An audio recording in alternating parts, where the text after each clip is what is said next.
নমস্কার বন্ধুরা, village career coaching সেন্টারে তোমাদের স্বাগত জানাচ্ছি। তো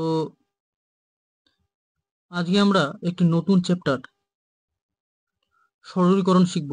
আমাদের যে ক্র্যাক পিএসসি ক্লার্কশিপ বাই লীলা রায়, এই বইটি থেকে আমরা করছি। তো সেই বইয়েরই আমরা আজকে করব সরলীকরণ, অর্থাৎ নতুন একটি চ্যাপ্টার সরলীকরণ, ইংরেজিতে যেগুলো সিম্পলিফিকেশন। ঠিক আছে, তো সবার প্রথমে কয়েকটি সূত্র সম্বন্ধে আমরা আলোচনা করব। ঠিক আছে, আজকে তারপরে আমরা সিম্পলিফিকেশন চ্যাপ্টারটা শুরু করব। তো যারা যারা চ্যানেলটি সাবস্ক্রাইব করোনি তারা সাবস্ক্রাইব করে নাও। আর তোমাদের আমি আশা রাখছি তোমাদের ভালো লাগবে অঙ্কগুলি শিখতে, এবং আমি আশাবাদী যে তোমরা কিছু শিখে যাবে নিশ্চয়ই, কিছু না কিছু। তো দেখতে থাকো ভিডিওটি নিশ্চয়ই। তো চলো কিছু সূত্র নিয়ে আমরা আলোচনা করি।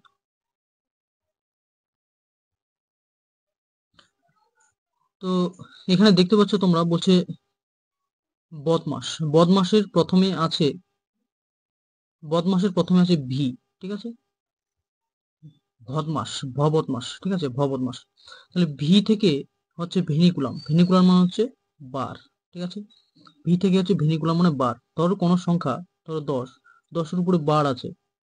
ঠিক আছে, 10 সামনে বিয়োগ আছে, বিয়োগের উপরে কিন্তু বার নেই, তাহলে 10-এর উপরে বার আছে। তাহলে আমরা কি করব, এই যে 10-এর উপরে বার আছে, এই 10-এর কাজটা আগে করব, বিয়োগের কাজটা কিন্তু করব না।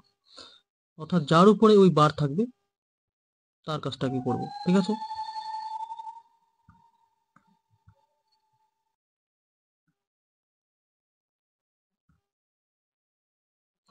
তারপর আমরা বি থেকে আসছে ব্র্যাকেট। ঠিক আছে, তাহলে বারের পর করব ব্র্যাকেটের কাজ। এবার ও আছে, ও থেকে আসছে অফ মানে এর। ঠিক আছে, তোমরা সরলে দেখবে যে কোনো সংখ্যার ক্ষেত্রে এর লেখা আছে। 10 এর 10-এর 5, তার মানে এর এর কাজটা আমরা আগে করব। ঠিক আছে, 10-এর 5 মানে এর এর কাজটা আমরা আগে করব। হুম, আচ্ছা, তারপরে আছে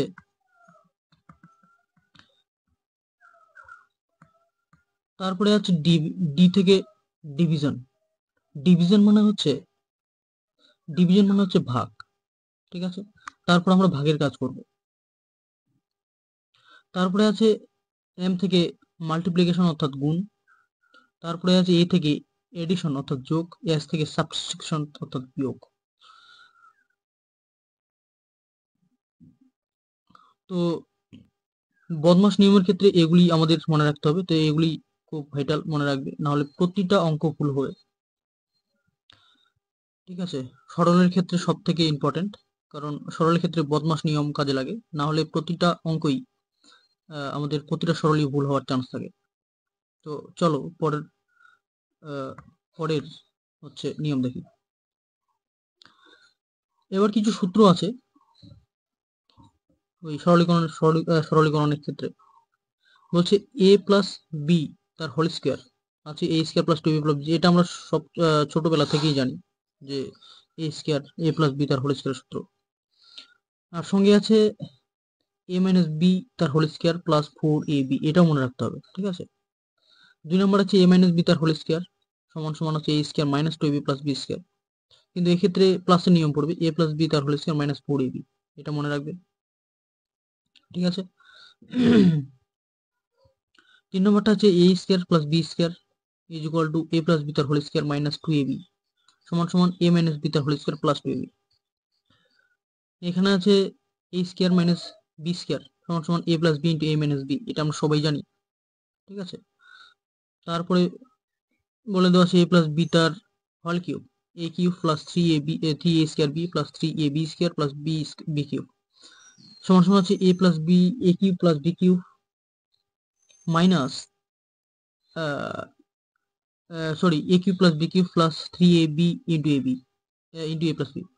আচ্ছা, এরকম সূত্র আছে, এ মাইনাস বি তার হোল কিউবের সূত্র আছে। ঠিক আছে, এ কিউব প্লাস বি কিউবের সূত্র আছে। এগুলি তোমরা মুখস্থ করবে। ঠিক আছে, হয়তো তোমাদের যে বই আছে সেই বইয়ে এগুলো দেওয়া আছে নিশ্চয়ই, সরলীকরণ চ্যাপ্টারে। আর যদি বই তোমাদের না থাকে তাহলে এখান থেকে স্ক্রিনশট করে নিতে পারো তোমরা, ঠিক আছে। তো চলো, এই যে এখানে আরেকটা সূত্র আছে দেখতে পাচ্ছি আমি নিচের দিকে, A plus B plus C is equal to 0 হয়, তবে A cube plus B cube plus C cube is equal to 3ab/c হবে, ঠিক আছে। তো এটা মনে রাখবে, এটা প্রায় ক্ষেত্রে পুরো সূত্রটাই তুলে দেয়, ঠিক আছে। পুরো সূত্রটা তুলে দিয়ে বলবে যে A plus B plus C is equal to যদি 0 হয়, ঠিক আছে, তাহলে A cube plus B cube plus C cube সমান সমান কত হবে। তাহলে এটা আমরা সহজেই, যদি মুখস্থ থাকে তাহলে সহজেই পেরে যাবো 3abc, ঠিক আছে। তাহলে এটা তোমরা মুখস্থ রাখবে, কারণ সরলীকরণের ক্ষেত্রে কাজে লাগবে। আমরা এর পরের দিন থেকে যে অঙ্কগুলি করব সেগুলিতে খুব কাজে লাগবে। তোমরা মুখস্থ করে নিও আজকে। তারপরে এখানে কিছু সূচকের সূত্র দেওয়া আছে, দেখো তোমরা, বলছে a to the power m, বলছে a to the power m into a to the power n। এক্ষেত্রে কি হবে বলতো তোমরা, যে এই a to the power m আর a to the power n, অর্থাৎ এদের যে পাওয়ারগুলি আলাদা কিন্তু সংখ্যাগুলি একই। যদি সংখ্যা একই থাকে আর পাওয়ারগুলি আলাদা থাকে তাহলে পাওয়ারগুলি কি হয়, যোগ হয়ে যায়, m প্লাস n।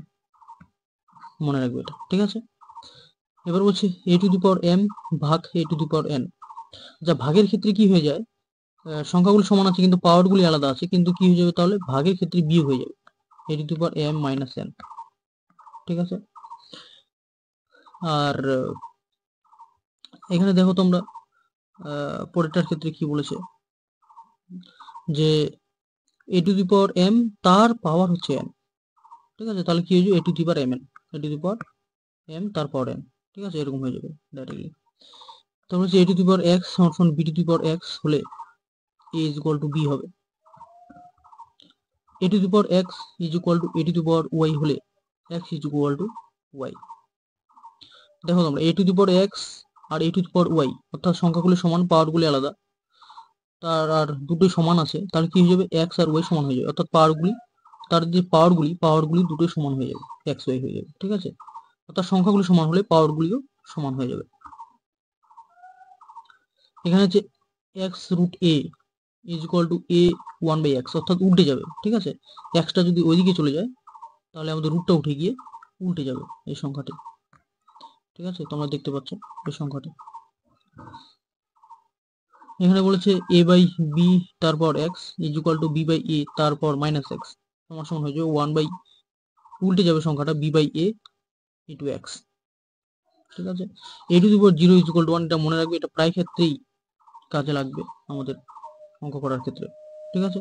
তাহলে এগুলি কিছু সূত্র মনে রাখতে হবে, যদি তোমাদের থাকে ভালো, না থাকে স্ক্রিনশট করে নেবে, এটি মুখস্থ রাখতে হবে। চলো পরের ক্ষেত্রে দেখি। আচ্ছা, পরের ক্ষেত্রে বলেছে ফর্মুলা 1, কিছু কিছু জিনিস দেওয়া আছে। আমি এই ধরনের অঙ্ক আমি করেছি, তোমাদের যে সংখ্যা তত্ত্ব আছে, সংখ্যা তথ্যে আমি এরকম ধরনের অঙ্ক করে দিয়েছি, তোমরা দেখতে পারো আগের চ্যাপ্টারটি। অর্থাৎ ওই যে ছিল না স্কোয়ার রুট, স্কোয়ার রুট অর্থাৎ বর্গমূল, সেখানে আমি করেছি, কিন্তু এখানে ডাইরেক্টলি আলোচনা করা আছে। বলছে root over of x minus root over of x minus root over of x, এরকম করে ইনফিনিটি অবধি আছে।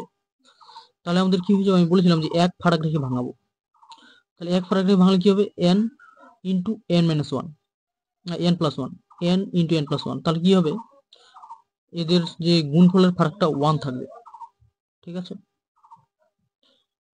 আর মাইনাসের ক্ষেত্রে হবে হচ্ছে ছোট সংখ্যাটি। আর একইভাবে ফর্মুলা 2 কি বলেছে, প্লাস করে দেওয়া আছে, একই সব, কিন্তু এটা প্লাস সিরিজ। প্লাস সিরিজের ক্ষেত্রে 1 করে ভাঙাবো, 1 ফারাক রেখে ভাঙাবো, কিন্তু অ্যান্সারটা হবে যেটা বড়টি, দুটি ভাঙানোর মধ্যে, দুটি সংখ্যার মধ্যে যেটি বড় সেটি হবে আমাদের অ্যান্সার, অর্থাৎ n প্লাস ওয়ান। এর থেকে তো n প্লাস ওয়ান বড় না, এক বড়, তাহলে সেটি হবে, ঠিক আছে। এটি মনে রাখবে, এটি মনে রাখবে। মনে রাখতে হবে, না থাকলেও কিছু করার নেই, জোর করে হলেও মনে রাখতে হবে তোমাদের। তো চলো পরের দেখি পরে কি আছে। হ্যাঁ, আরেকটা জিনিস আছে, খুব ভালো জিনিস বলছে। এই যে কোনো একটা সংখ্যা দিয়ে দিল ধরো, এবার বলছে যে বৃহত্তম সংখ্যা কোনটি। সংখ্যা বলতে এটা বলে ভগ্নাংশের, কিছু ভগ্নাংশ তুলে দিল, ভগ্নাংশ তুলে দিয়ে বলছে বৃহত্তম সংখ্যা কোনটি। সেক্ষেত্রে কি করব, এই যে প্রথমে দুটো সংখ্যা ধরবো, যে কোনো মানে দুটো ভগ্নাংশ ধরবো যে কোনো ধরো। আমি শিখে দিচ্ছি। এই যে ধরো প্রথমে তিনটা সংখ্যা আছে, তো তার মধ্যে দুটো সংখ্যা ধরবো। দুটো সংখ্যার মধ্যে আমরা কি করব, কণাকুনি গুণ করব। ঠিক আছে, 9 সঙ্গে 4 আর 7 সঙ্গে 5। তাহলে কি হবে, 4 নং 36 আর 5 7 35। তাহলে আমরা দেখতে পাচ্ছি 35 বড় না 36 বড়?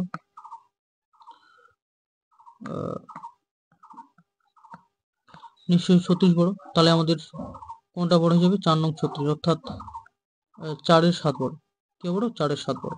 ঠিক আছে, যেহেতু 4 নং 36 অর্থাৎ উপরের, যার উপরেরটা বড়, 4 নং 36 উপরেরটা বড় হচ্ছে, তার মানে 7-এর 4 বড়। ঠিক আছে, উপরেরটাকে আমরা বড় হিসেবে ধরবো। 5 7 35, মানে 5-এ 9টা ছোট। এবার যে বড় আবার তার সঙ্গে আবার গুণ করব, তার সঙ্গে পরেরটার গুণ করব। যেমন 4 5 20 আর 7 2 14, তার মানে 7-এর 4-এর 7 বড়। তাহলে মনে হয় সেক্ষেত্রে পাচ্ছি আমরা 4-এর 7 বড় বৃহত্তম। ঠিক আছে, এই কয়েকটি ফর্মুলা, আর এগুলি মনে রাখতে হবে, আর কিছু না। ঠিক আছে, উদাহরণ হিসেবে দেওয়া আছে, তোমরা দেখে নেবে। আর দেখি এরপরে কি আছে।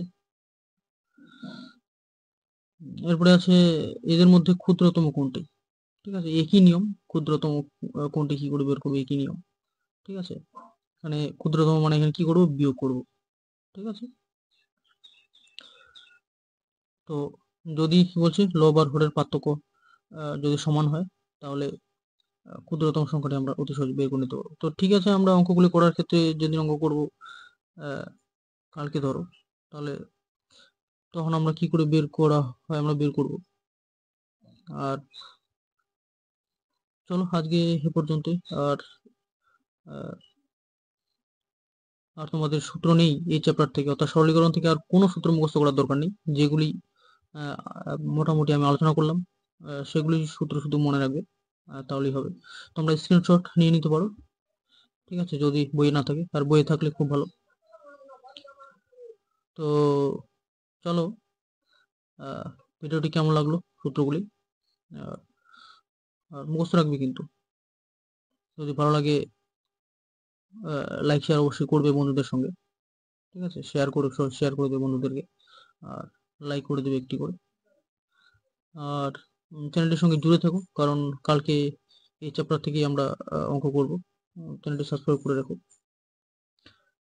তো চলো, ভিডিওটি কেমন লাগলো জানতে ভুলবে না কমেন্টে। ধন্যবাদ, থ্যাংক ইউ।